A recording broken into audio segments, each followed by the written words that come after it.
ስንሄድ ነበር። ቤተክርስቲያናችን ከሚገርማችሁ ነገር ማለት ነው ለሊት ማህሌት የሚቆምበት ቤተክርስቲያን ሳታት የሚቆምበት ቤተክርስቲያን እንደ በለተ ሰንበት ጧት 2 ሰዓት ቅዳሴ የሚገባበት ቀን አለ። እውነቴን ነው ውስጤን ነው የምነግራችሁ። ተሸማቀሩ አስቀዳሽ በቀረበት ሰዓት የሃይማኖት አባቶች እየሄድን እዛ በዚህ ቦታ ላይ መጡ ይባላል። ሰው መኖር አልቻልኩም፣ የመኖር ህልውናዬን ተገፍፍ ያለው በማህተቤ ምክንያት እየተመረጥኩ እየተገደልኩ ነው እያለ እንገላቸዋለን፣ እንጨርሳቸዋለን፣ እናጠፋቸዋለን እያሉ በአደባባይ ገዳዮች እየተናገሩ ፍትህ የሚጠይቁ አካላት እየታሰሩ፣ እነዚህ ቀልደኞች ደግሞ የአዲስ አበባ ሀገረ ስብከትና ገዳማት መምሪያ የእሱ ኃላፊነት ነው። በአሪስ የተቃጠለውን ገዳማ ቤተክርስቲያን እንሰራዋለን። በጣም ነው እንዲህ የምትቀልዱት። ሞት ቀለለባችሁ አይደል? እናንተ ጋር ሁሉ ነገር በብር ነው አይደለ? በቃ የሚያልቀው በስላሴ ስም እንዲህ። ኧረ ወዴት እየሄድን ነው? መብርሃንን እኔ ማለት ውስጣችሁ በጣም እርር ብሎ ያውቃል። በቃ ካልቻላችሁ እስኪ ቦታውን ልቀቁት፣ አታስጨርሱን። እንዲህ ሲኖዶስ ተብላችሁ ተቀምጣችሁ ህዝቡን አታስጨርሱት። ረብ መድኃኔዓለም አንድ ተረት አለ። እዚች ጋር ሁሉም ተነካክቷል። የተነካካውን መልሼ ብለው ያው አጠር አዳችሁን ነው የምናገረው። ሰውየው ምን አለ? ላሟን አስሯት ወደዛ ሲሄድ እምቧ ትላለች። ቋ አመጣልሻለሁ አለ። ቋ አመጣልሻለሁ ሲል ላሟ በችጋር ሞተች። ስትታረድ ምንድነው ጆሮዋ ብቻ ነው የሰማው። ለምን? የሰማችበት አልተደረገላትማ። ጮታችን ስንጮህ አረ ያለቅን ነው፣ አረ ችግር እንዲህ አለብን ጎበዝ። ስንሄድ ሌሊት እንደልባችን አንሄድም። ጠላት ወደ ላይ እየተጠጋን ነው። እንዲህ ነው አለቅን ስንለው ወረዳውም ቀበሌውም እሺ ነው ይደረጋል ነው። ግን ሲደረጋል ነው ብሎ ብሶ መጣ። ቅድም አባታችን ገልጸውታል። ቅዳሴ 1 ሰዓት ተኩል መግባት መጣ። እንገባ ጀመር። ከምን ተችግሩ አንፃር እኔ ጸሎታ ቅዱስ ገብርኤል ደብረ አስተዳደር ነኝ፣ ሊቀመንበር ነኝ። ብሶት የደረሰብኝ ነው የምናገረው። ህዝቡም ማስቀዳሽ ጠፋ። ኧረ ዛቲም ማጣን ምን ይሻለናል? ህዝቡም ተችግር አንፃር ነው፣ ፈርቶ ነው ይሄ ነገር ብለን ወደ በላይ አለ። ስንል የሚሰጠ ምላሽ ምንድን ነው? የሞተ ምላሽ። ችግር የለም አለ በቂ። ኧረ በቂ መከላከያ ይንጣልን ሲል አለ የኔ የወረዴ ምንሻ የወረዴን ያን ይሄን ያህል ሰው ሞተ ብዬ ብናገር ያልሞተውን ሰው ሞተ ብለሃል። ኬት አንጥተህ ነው? ቤተክርስቲያን ተቃጠለው በውሸት ተቃጥሏል ትላለህ። ኬት አንጥተህ ነው? እኔ ጋር ስልክ ተደውሎ መጨረሻ ላይ አቶ እንትን ባሻ ግርማ የሚባሉ እንትን ያዛሉ እኛ ጋር አድማ በትኖች እኛ ሁሉ ነው የሞተው 2 ሰው ነው። የተቃጠለው ጭራ ቤትም አልተቃጠለ፣ የሁሉ ንብረት ጠፍቶ ወድሞ ተዘርፎ ይሄ ምላሽ እየተሰጠን ስንጨቃጨቅ በስልክ ማክሰኞ ዕለት መጨረሻ ላይ ጭንቅላቴን አመመኝ። መጨረሻ የኔን ስልክ ስጣቸው አለ። የባሻ ግርማ ተመቶ እዛ ነው ስጣቸው የኔን ስልክ እዛው ወዲያ አረጋል። ያ ስልክ መደወሉ ቆም። ኬት አንጥተህ ነው ይሄን የምታረገው? ማስፈራሪት ነው። በፈራ አልናገርም ብል መሞት አይቀር። ተናግሬም እይታው ብሎ ሞተ ማለትም አንድ ስም ነው እና ይሄን ያህል ነው። አልተደመጥንም። ምን እንደሆነ ግራ ገብቶናል። ችግሩ ቢሮ ውስጥ ነው ያለው። ጫካ አይደለም ቢሮ ነው ያለው። በመጀመሪያ ከቢሮ ይጥራ። ይሄ ነው ሰላም ያመጣው።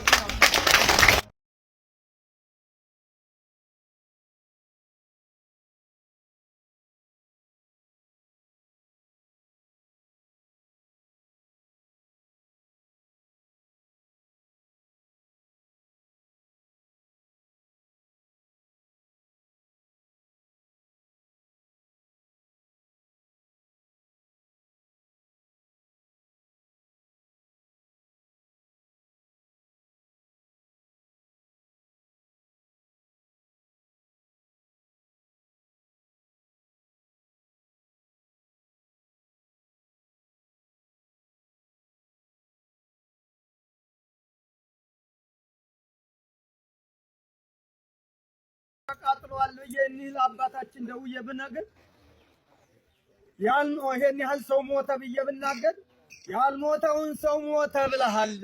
ሼት አንጥተህ ነው ቤተክርስቲያን ያልተቃጠለው በውሸት ተቃጥሏል ትላለህ። ሼት አንጥተህ ነው እኔ ጋር ስልክ ተደውሎ መጨረሻ ላይ አቶ እንትን ባሻ ግርማ የሚባሉ እንትን ያዛሉ እኛ ጋር አድማ በትኖች እነኛ ሁሉ ነው እንግዲህ የሞተው 2 ሰው ነው የተቃጠለው። ጭራ ቤትም አልተቃጠለ ነው።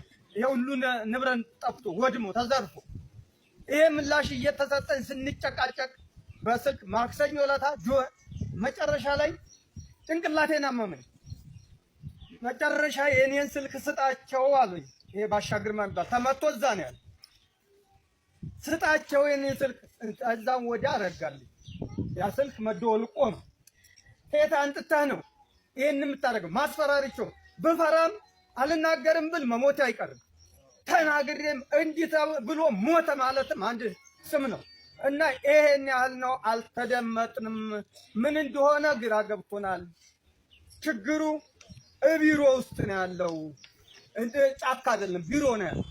በመጀመሪያ ተቢሮ ይድረስ። ይሄ ነው ስላዳመጣችሁ አመሰግናለሁ። እኔ እኮ አሁንስ ግራ እየገባኝ ነው።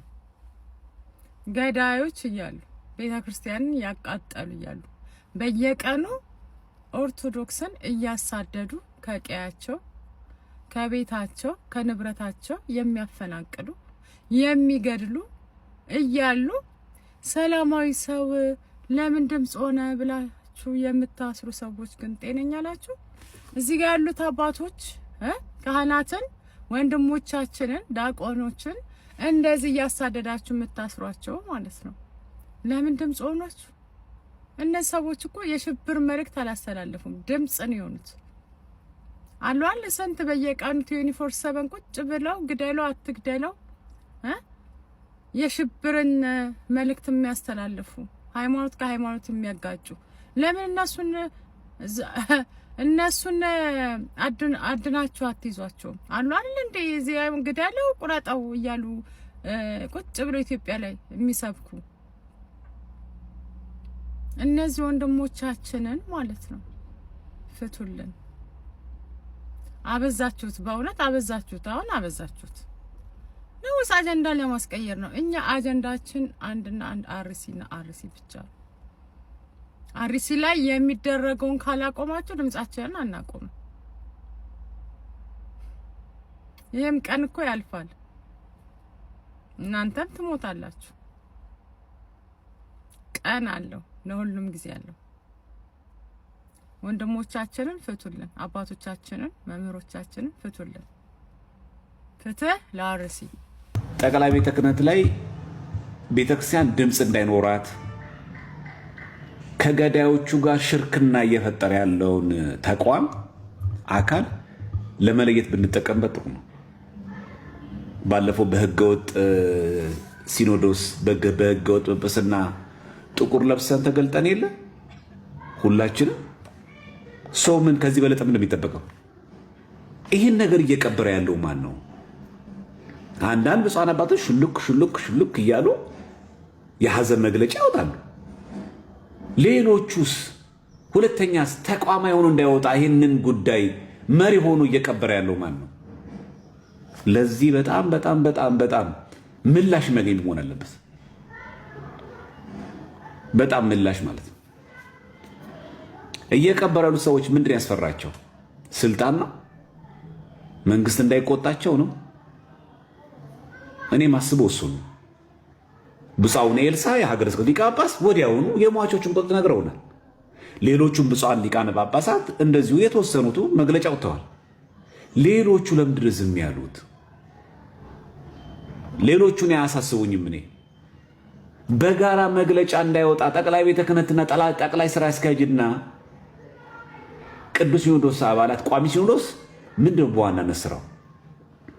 ይህ ጉዳይ ቅዱስ ሲኖዶስን አስቸኳይ ጉዳይ ስብሰባ ያልጠራ ምን ጉዳይ ነው አስቸኳይ ጉዳይ የሚጠራው? ማለት ሎጂካል ስታስቡት ማለት ነው። ይሄ ጉዳይ ጠቅላይ ቤተ ክህነትን እና ቅዱስ ሲኖዶስን በአስቸኳይ እንሰብሰብ ብሎ ለእርምጃ ያልጠራ ጉዳይ ምን ሲሰበሰብና ምን ሀገሩ ሲፈጠር ነው ቅዱስ ሲኖዶስ የሚሰበሰበው? ምክንያቱም ሕገ ቤተ ክርስቲያን ላይ ቅዱስ ሲኖዶስ በሀገር ወረራ ሲከሰት፣ ክርስቲያኖች ሲፈጁ፣ እንዲሁ ነው ልክ እንደ አይነት ወረራ ሲከሰትና እልቂት ሲከሰት፣ ድርቅ ሲከሰትና ሀገር